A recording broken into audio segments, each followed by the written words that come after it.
এটা হচ্ছে দিঘির চালা মেলা বা দিঘির চালার আরম্ভ বলা হয়। বছরের শেষে ফাল্গুন মাসের শেষের সপ্তাহে সাধারণত এই মেলাটা অনুষ্ঠিত হয়। বাচ্চা থেকে শুরু করে বুড়োরা পর্যন্ত এই মেলায় আসে।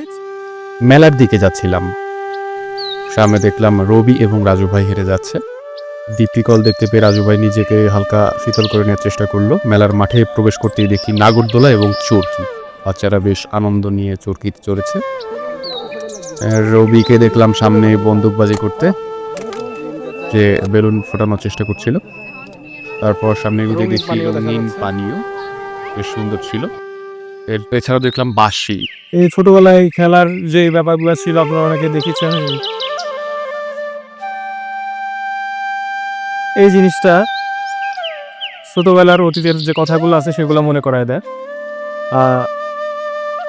এটার নাম যেন কি বলে কাকা এই বাঁশিটার? নলের বাঁশি, রাইট। এটা হচ্ছে নলের বাঁশি। একটা সময় এই বাঁশিগুলো বেশ প্রচলিত থাকলেও বর্তমান সময়ে খুবই কম দেখা যায়। এই গ্রামের মেলায় বা আড়ং এই বাঁশিগুলো দেখা যায় বর্তমানে শুধু। তারপর আমরা চলে আসছিলাম মেলার মাঠে, দেখলাম নাগরদোলা ঘুরছে। অনেকদিন পর দৃশ্যগুলো খুব ভালো লাগলো, বাচ্চারা খুব উপভোগ করছিল দৃশ্যগুলো। তারপর দেখি রবি রাজু ভাইয়েরা কিছু একটা কেনার চেষ্টা করছে, সম্ভবত হেলালের মেয়ের জন্য হাড়ি পাতিল পছন্দ করে কেনার চেষ্টা করছি। নামটা বুঝিয়ে দিয়ে আমরা সামনের দিকে এগোতে থাকলাম। অনেক কিছুই কিনে ফেলেছে হেলাল, এগুলো দেখছিলাম। এরপর সামনে চলে আসলাম, দেখলাম অনেক বাচ্চা কাচ্চা এসেছে মেলাতে। সাজুগুজুর দোকান রয়েছে বাচ্চাদের খেলাধুলার সামগ্রীর দোকান, আইসক্রিম রয়েছে এখানে। একটি মেয়ে দেখলাম আইসক্রিম খাচ্ছে। বেশ সুন্দর দৃশ্য। এদিকে যেদিকেই দেখাচ্ছে সেদিকেই মানুষ এবং বাচ্চা কাচ্চা দিয়ে ভরপুর। এই ছেলেটাকে অনেকক্ষণ যাবত দেখছিলাম, মনে হচ্ছিল ওর মনটা খারাপ, হয়তোবা কিছু একটা কিনতে চেয়েছিল কিন্তু কিনতে পারছে না কোনো একটি কারণবশত। ব্যাপারটা দুঃখজনক হয়েছে আমার কাছে। এছাড়াও দেখছিলাম কয়েকটা বাচ্চা কাচ্চা ছেলে মেয়েরা একটা দোকানের সামনে ভিড় করেছে এবং সেই দোকানে তারা কিছু একটা নিয়ে নাড়াচাড়া করছে, হয়তোবা তারা সেটি কিনতে আগ্রহী, কিন্তু পকেটে পর্যাপ্ত পরিমাণ টাকা না থাকার কারণে শুধু নাড়াচাড়া করে দেখছে আর চলে যাচ্ছে। যাই হোক, তারা একটি চাকু নিয়ে নাড়াচাড়া করছিল এবং তারপর না কিনেই চলে গেল তারা। দোকানদার বসে রইল নিজের মতো। তারপর মেলার দৃশ্যগুলো আবার দেখে নেওয়ার চেষ্টা করছিলাম, আপনাদের দেখানোর চেষ্টা করছি এই মেলার অবস্থা। মেলাটা আসলে খুবই সুন্দর। দেখলাম একটি বাচ্চা শিশুকে তার মা একটি নাইট্রোজেন গ্যাস ভর্তি বেলুন কিনে দিচ্ছে।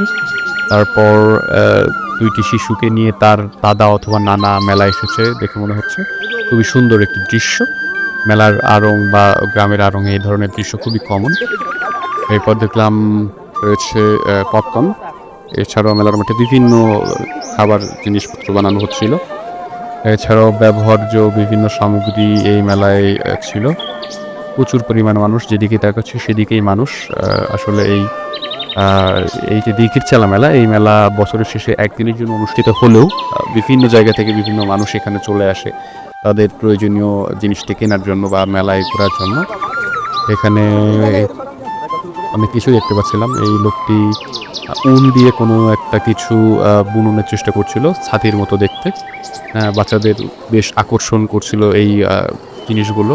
বিভিন্ন রঙিন উলের কারণে এই জিনিসটা দেখতে সুন্দর ছিল এবং তিনি বেশ সুন্দর কারিগরি যে তার অভিজ্ঞতা, সেই অভিজ্ঞতা থেকে এগুলো তৈরি করছিল। তারপর সাইডে চলে আসলাম, দেখলাম বিভিন্ন প্রয়োজনীয় জিনিসপত্র।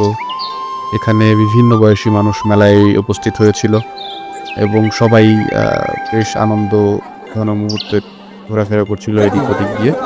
একটি বট গাছ দেখতে পেলাম, এটি অনেক পুরাতন একটি বট গাছ শুনতে পেলাম। এইটি পাশে কালী মন্দির রয়েছে, কালী মন্দিরের পাশেই এই বট গাছটি। এছাড়াও কুলফি দেখতে পেলাম, গ্রামের কুলফি অত্যন্ত সুস্বাদু। এই গরমের মধ্যে মেলায় কুলফি থাকবে না তা কি করে হয়। এছাড়াও দেখতে পেলাম ছোটবেলা সেই টমটম গাড়ি, খুবই সুন্দর। 90 দশকে যারা জন্মগ্রহণ করেছে তাদের জন্য খুবই গুরুত্বপূর্ণ একটি খেলনা ছিল এটি। শৈশবের বাল্য বয়সের নাড়াচাড়া করে দেখার চেষ্টা করছিলাম টমটম গাড়ি।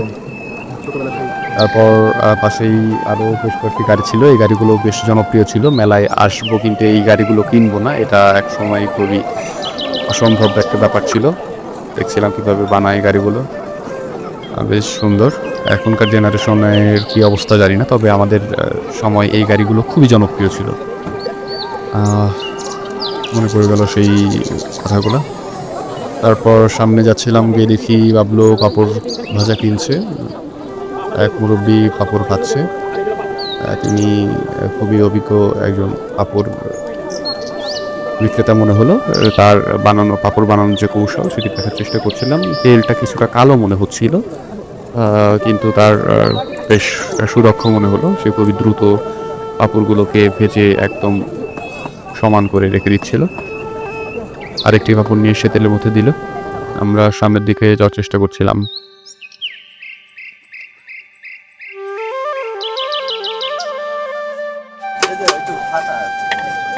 এটা ফুল আছে ভাই, কয়টা ভাই? 80 টাকা না ভাই, একটু কম দেন ভাই। কাঠের জিনিস কয় টাকার জিনিস? 50 টাকা দেয় ভাই। লাস্ট কয় টাকা ভাই? 70 টাকা না, তাহলে 60 টাকা দিন। হ্যাঁ 60 টাকা ফিক্স। প্রতি বছর এই মেলা এখানে অনেক বছর ধরে, মানে বহুকাল ধরে হয়। কয়েক পুরুষ চলে গেছে এই মেলার, এটা কেউ বলতে পারে না যে কখন এই মেলার সৃষ্টি হয়েছে। অনেক পুরানো এই মেলা। এখানে আগে অনেক কিছু হতো, এখন কালক্রমে একটু পিছিয়ে গেছে এবং এই মেলার আগে অত্যন্ত জনপ্রিয় ছিল এবং বহু দূর দূরান্ত থেকে লোক আসতো। এখন আস্তে আস্তে কালের পরিবর্তনে অনেকটাই স্তম্ভিত হয়ে গেছে।